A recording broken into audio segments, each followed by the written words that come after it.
সদ্য প্রয়াত Ebrahim Raisi ছিলেন ইরানের অষ্টম প্রেসিডেন্ট। তার মৃত্যুর খবরে মুহূর্তেই গোটা ইরানে শোকের ছায়া নেমে আসে।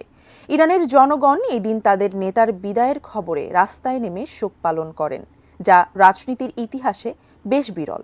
রাইসির কফিন যাত্রা ও শেষকৃত্যে এত মানুষের সমাগম হয়েছিল, যা মনে করিয়ে দেয় ইরানের জনগণের মাঝে তার আকাশচুম্বী জনপ্রিয়তাকেই।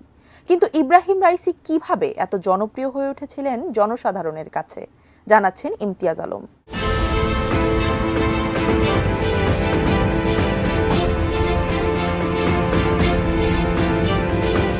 জনগণের বরাতে ইরানের সংবাদ মাধ্যম বলছে, ইরানের বিভিন্ন প্রদেশের নানা প্রজেক্টের কাজের অগ্রগতি দেখার জন্য আয়াতুল্লাহ রাইসি ঘন ঘন সারা দেশে চষে বেড়াতেন। তিনি এতটাই নিয়মিত যাতায়াত করতেন যে দূর দূরান্তের ইরানি জনগণ তার মৃত্যুর খবর শুনে একথা বলাবলি করেন, মনে হয় তিনি এই সেদিনই আমাদের প্রদেশ সফরে এসেছিলেন। ইরানি জনগণ যে কারণে তাদের প্রেসিডেন্টের মৃত্যু মেনে নিতে পারছেন না, তা হচ্ছে তারা বহুবার কাছ থেকে আয়াতুল্লাহ রাইসিকে দেখেছেন এবং তার সঙ্গে হাত মিলিয়েছেন। করোনা মহামারী কঠিন দিনগুলোতেও ইব্রাহিম রাইসি বিভিন্ন হাসপাতাল ও ক্লিনিকগুলোতে সরেজমিন তদারকি করেন।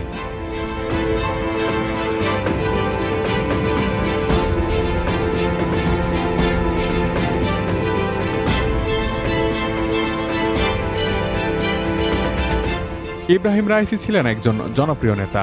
তিনি কাউকে কটাক্ষ করে কথা বলতেন না এবং কারো সঙ্গে বাদানুবাদেও জড়াতেন না। রাজনৈতিক প্রতিপক্ষকে ঘায়েল করতে তাকে কোনো কর্মসূচি নিতেও দেখা যায়নি। কোনো কারণে তিনি জনগণকে উদ্বিগ্ন হতে দেননি।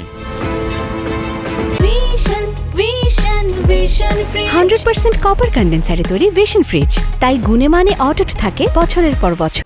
প্রেসিডেন্ট রাইসি 2017 সালে প্রথমবারের মতো প্রেসিডেন্ট নির্বাচনে অংশ নিলেও জয়ী হতে পারেননি। এর আগে তিনি যখন ইমাম রেজা আলাইহিস সালামের মাজার ট্রাস্টের প্রধান ছিলেন, তখন তিনি জনগণের মাঝে আধ্যাত্মিকতার প্রতি আকর্ষণ তৈরি করতে সক্ষম হন।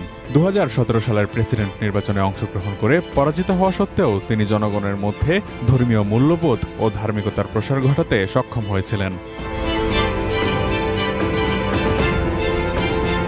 2017 সালেই তাকে বিচার বিভাগের প্রধান হিসেবে নিয়োগ দেওয়ার পর সেখানেও তিনি জনগণকে আধ্যাত্মিকতার প্রতি আকৃষ্ট করতে সক্ষম হন। 2021 সালের প্রেসিডেন্ট নির্বাচনে জয়লাভ করার পর এই কাজ তিনি আরও স্বাচ্ছন্দ্যে সম্পন্ন করেন। বাহ্যিকভাবে ইব্রাহিম রাইসির একটি বড় অর্জন ছিল ইসলামী প্রজাতন্ত্র ইরানে জনগণের জন্য একটি জবাবদিহিমূলক সরকার ব্যবস্থা প্রতিষ্ঠা করা। ইরানি জনগণের বিশ্বাস, শহীদের রক্ত সব সময় শত্রুর আকাঙ্ক্ষাকে নস্যাৎ করে দেয়। ইরানি জনগণকে সরকারের বিরুদ্ধে খেপিয়ে তোলার কাজে এদেশের শত্রুরা যে কোটি কোটি ডলার খরচ করছে, ইব্রাহিম রাইসির শাহাদাতের ফলে তার কার্যকারিতা ব্যর্থ হতে বাধ্য বলেও মনে করেন ইরানের সাধারণ জনগণ।